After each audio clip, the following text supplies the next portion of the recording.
Assalamualaikum warahmatullahi wabarakatuh. Bertemu lagi dengan kami Zekmen Channel. Pada kesempatan kali ini kita akan membincangkan dan mendiskusikan tentang Beyond Islamic Studies, Islam sebagai ilmu pengetahuan. Zekmen Armania, kita di sini ada para narasumber yang handal. Ini yang Gus Syafiq, ini Gus Hijrian, nah ini Kiai Mahmud Ghazali, Pak Doktor. Nah, kira-kira begitu teman. Saya sendiri yang bisa dikenal atau akrab dengan AI, Ahmad Izzuddin. Oke teman-teman, kita akan bincang seputar tentang Beyond Islamic Studies, Islam sebagai ilmu pengetahuan. Apa saja sih Islam itu yang ada di hasanah ilmu pengetahuan itu, mulai dari historisitas dan lain sebagainya. Ini menarik untuk kita perbincangkan pada kesempatan hari ini dengan multidisiplin dan multi perspektif yang akan kita diskusikan. Tanpa harus berpanjang lebar, saya akan melemparkan satu kajian yang sekiranya ini perlu kita diskusikan. Apa saja sih yang ada di dalam kajian Islamic Studies itu, Islam sebagai ilmu pengetahuan. Saya ingin meminta tanggapan dari Gus Syafiq mengenai hal tersebut. Oke, terima kasih. Jadi, tadi tema besar kita adalah Islam sebagai ilmu pengetahuan. Barangkali saya pribadi akan berangkat dari apa sih Islam itu sebenarnya gitu. Karena barangkali ketika kita berbicara tentang Islam sebagai pengetahuan, kita berangkat dari apa itu Islam. Saya kira dan ini akan debatable ya ketika berbicara tentang Islam. Baik itu dalam konteks kita sebagai insider dan outsider. Kalau Islam, menurut beberapa kalangan mengatakan bahwa ada dua tipologi saya kira dalam mendefinisikan Islam. Dari perspektif tradisionalis, saya kira ada upaya untuk merasionalisasikan apa yang ada dalam khazanah keislaman kita. Kita bisa melihat itu sebagaimana apa yang sudah banyak dilakukan oleh para intelektual Islam. Jadi mereka berupaya untuk merasionalisasikan apa yang terdapat dalam khazanah keislaman. Misalkan kalau kita berbicara tentang itu, akan muncul tradisi keislaman, akan muncul tradisi keilmuan tafsir, akan muncul tradisi filsafat Islam, fikih dan lain sebagainya. Karena berdasarkan atas rasionalitas itu.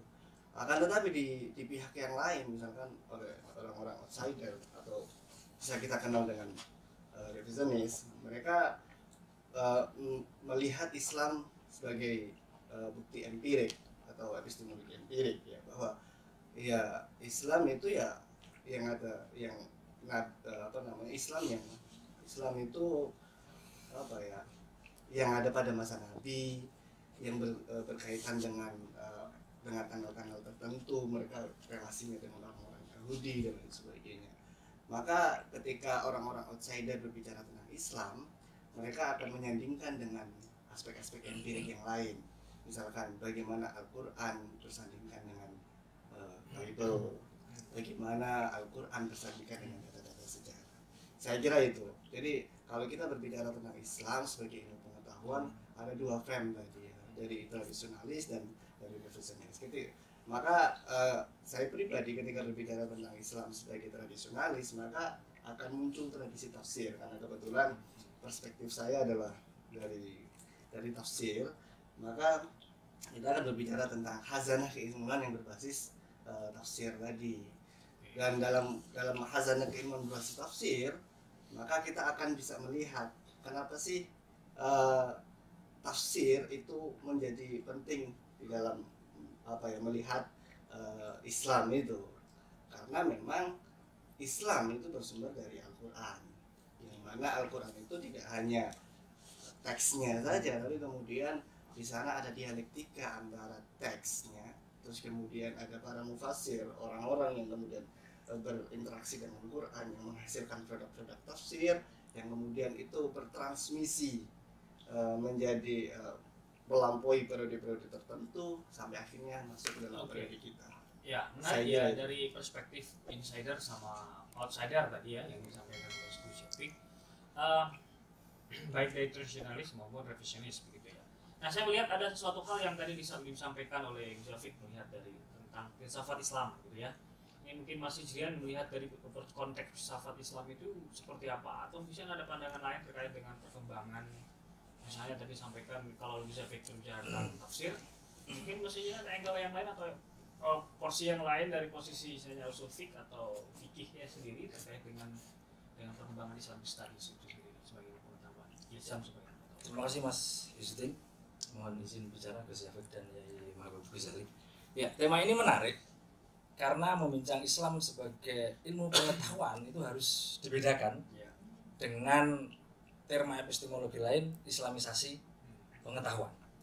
Kalau islamisasi pengetahuan itu secara sederhana kita bisa memaknainya dengan dalam tanda kutip ayatisasi.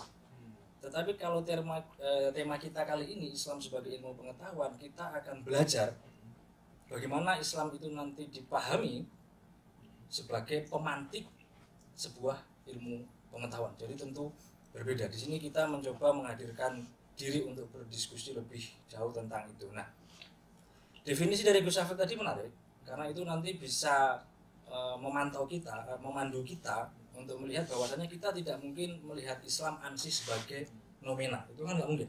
Tapi kita akan melihat Islam sebagai fenomena. Karena makanya perdebatan kita nanti itu adalah di peradaban keilmuan Islam, bukan Islam sebagai agama ansih. Nah, menariknya saya juga akan menghadirkan definisi tentang Islam itu sebelum saya berbicara masuk ke misalnya tradisi peradaban keilmuan Islam khususnya dalam filsafat hukum Islam. Jadi Kaldabur Nunes dalam bukunya Following Muhammad, Rethinking Islam in the Contemporary World itu mendefinisikan Islam itu tidak benar kalau hanya didefinisikan sebagai agama tauhid semata. Setidaknya memang dia harus didefinisikan dari dua tipologi eksistensial. Pertama dia sebagai agama, ritual, peribadatan, akidah.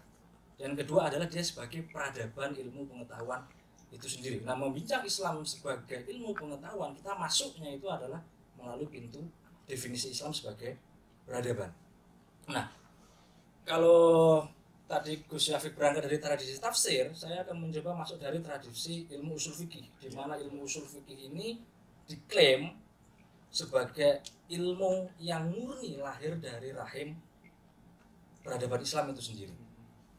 Ada yang menarik dari kaulnya Imam Syafi'i tentang mendefinisikan ilmu itu sendiri. Jadi dalam Ar-Risalah Imam Syafi'i menyampaikan al-ilmu min wajhain, ittiba wa istinba. Jadi ilmu itu bisa didapatkan dari dua sisi. Yang pertama pengalaman, kemudian pengikutan pengalaman, kemudian yang kedua adalah menjadikan pengalaman tersebut sebagai hasanah pengetahuan baru. Itu antara ittiba dan istinbat. Nah, itu bisa ditarik lebih luas dalam konteks apa saja. Artinya kalau kita baca menggunakan kacamata fenomenologis itu menjadi satu pengalaman atau perpindahan dari satu pengalaman ke pengalaman lain itu meniscayakan pengetahuan baru. Jadi intiqalul wa'yi ilal wa'yi al-akhar yuntiju al-ma'rifah. Dan itu dibuktikan oleh Imam Syafi'i bahwasanya ketika beliau berada di Irak, beliau mempunyai pengalaman sosial sendiri.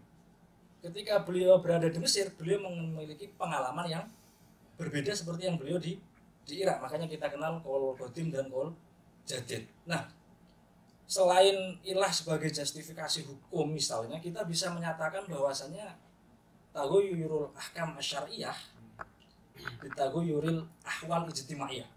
Jadi perbedaan sebuah hukum itu niscaya berdasarkan perbedaan keadaan sosialnya. Nah, di sini menurut saya menarik untuk kita diskusikan lebih lanjut. Barangkali seperti itu dulu Mas. Ya, terima kasih Gus Hijrian ya. Ini semakin panas juga ini terkait dengan perspektif dari usul fiqh. Ada satu hal yang ingin saya sampaikan ataupun ingin saya tanyakan kepada Yai Mahbub Ghazali ini ya, mengenai tentang tadi kalau kita berbicara Islam sebagai ilmu pengetahuan itu akan berbicara tentang fenomena yang empirikal kira-kira seperti itu. Nah, pandangan Pak Kiai ini kira-kira seperti apa ketika Islam itu dianggap sebagai ilmu pengetahuan, lalu ini saya ingin menyerempet ke filsafat sedikit. Nah, kira-kira apa ibroh yang bisa kita ambil Islam itu sebagai ilmu pengetahuan dengan landasan filsafat? Kira-kira begitu. Oh, terima kasih Mas. Sebelum masuk ke situ, saya ingin melanjutkan sebetulnya apa yang dikatakan oleh Kiai Hijrian tadi, bahwa ada perbedaan yang signifikan antara Islam sebagai nomena dan Islam sebagai fenomena. Kemudian ada beberapa tradisi dalam wilayah keislaman yang merupakan tradisi pengembangan yang disesuaikan dengan konteks yang melibatkan satu tokoh dengan tokoh yang lain. Tapi tidak bisa dipungkiri dalam tradisi Islam klasik juga ada banyak tradisi yang stabil mengenai bagaimana satu tokoh mengomentari tokoh yang lain, apakah itu nanti dipengaruhi oleh perubahan tokoh itu terhadap pembacaannya atas tokoh sebelumnya atau tidak. Tapi proses tradisi pengomentaran kemudian perubahan yang dianggap sebagai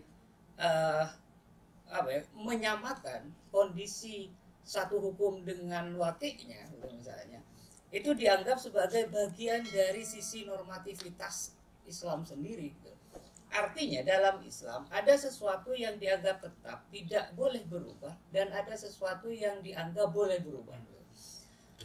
Kalau misalnya dalam mau mengacu Islam sebagai ilmu pengetahuan, salah satu syarat dalam filsafat ilmu itu, satu pengetahuan bisa dianggap sains, pengetahuan bisa dianggap sains, bisa dianggap sebuah ilmu jika dia bisa diuji. Salah satu pengujiannya misalnya kalau bahasanya kalau Popper itu falsifikasi. Pengujian terus-menerus hingga menemukan satu kesalahan dalam sebuah teori. Posisi Islam sebagai sumber utamanya adalah Al-Quran dan hadis, tidak mungkin mengikuti syarat yang diajukan oleh Popperian misalnya dengan penggunaan falsifikasi itu. Al-Quran sebagai landasan dasar, kemudian dibantu oleh hadis sebagai masadir tasrik dua-duanya, itu tidak bisa dilakukan pengujian hingga mendapatkan satu ruang kosong atas kesalahan dalam Quran dan hadis itu. Nah, perbedaannya nanti Islam sebagai ilmu pengetahuan dengan bidang-bidang yang lain untuk dijadikan sebuah ilmu ada di posisi itu. Maka kemudian apa yang digunakan, istilah yang digunakan oleh Fadlur Rahman, saya kira menarik untuk kita ungkap di sini.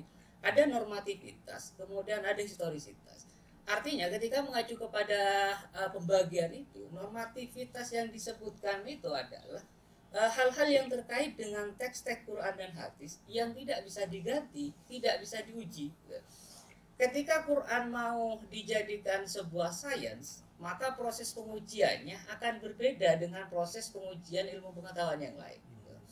Karena posisi teks yang begitu sakral, yang kita yakini sebagai kalamullah, tidak berasal dari manusia, pengujiannya tidak bisa dilakukan melalui proses falsifikasi ataupun proses pengujian yang lain.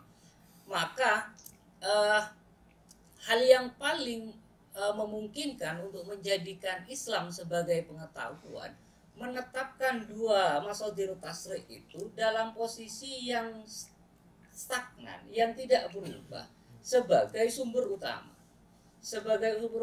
Kemudian hal-hal yang dimunculkan dari proses interpretasi dua masadir tasrik itu, dua pokok hukum itu, itulah yang boleh diuji. Misalnya usul fikih merupakan bagian dari interpretasi atas ayat-ayat. Begitu juga dengan tafsir. Maka dalam kajian fikih tidak boleh fikih itu kemudian diidentikan sebagai salah satu hal yang normatif yang sama posisinya dengan Al-Quran. Sehingga di luar Al-Quran dan hadis harus sifatnya historisitas. Ada perubahan-perubahan yang memungkinkan bagi tafsir maupun hadis untuk diuji ulang apakah benar penafsiran itu atau hukum itu dalam konteks hari ini, atau apakah dia itu perlu dirubah. Saya kira begitu untuk umat. Oke, menarik ya, semakin panas saja gitu ini. Nah, ya. Saya tertarik dengan yang berkata terkait. Kalau nggak kalah dalam Nasr Abdul Zaid ya, dari kita terkait dengan fakta historisitas itu sekitar 70%, fakta sosiologis misalnya sebagai sekitar 30%. Nah, ada satu hal yang menarik yang ingin memberi ingin ada tanggapan dari para narasumber di sini gitu terkait dengan doktrin agama sebagai sebuah dogma, sebagai sebuah teologis gitu ya, itu menjadi fakem. Sementara kalau kita ingin membedah Islam itu sebagai ilmu pengetahuan, kita kan harus keluar dari konteks yang menjadi doktrin agama itu sendiri. Contoh misalnya orang Barat dulu ketika berbicara tentang scientific knowledge, kira-kira dia itu selalu mendahulukan rasionalitas. Nah, di Islam kita itu kan selalu ketika ada sesuatu hal yang baik fenomena ataupun fenomena, tentu kan landasannya itu akan berbicara terkait dengan landasan yang paling utama Al-Quran dan Hadis. Tentu wahyu yang paling yang menjadi sakralitas itu tidak kita sentuh. Nah, di mana posisinya yang bisa kita diskusikan terkait dengan hal-hal yang sakralitas tersebut sebagai kajian ilmu pengetahuan yang dialektis itu.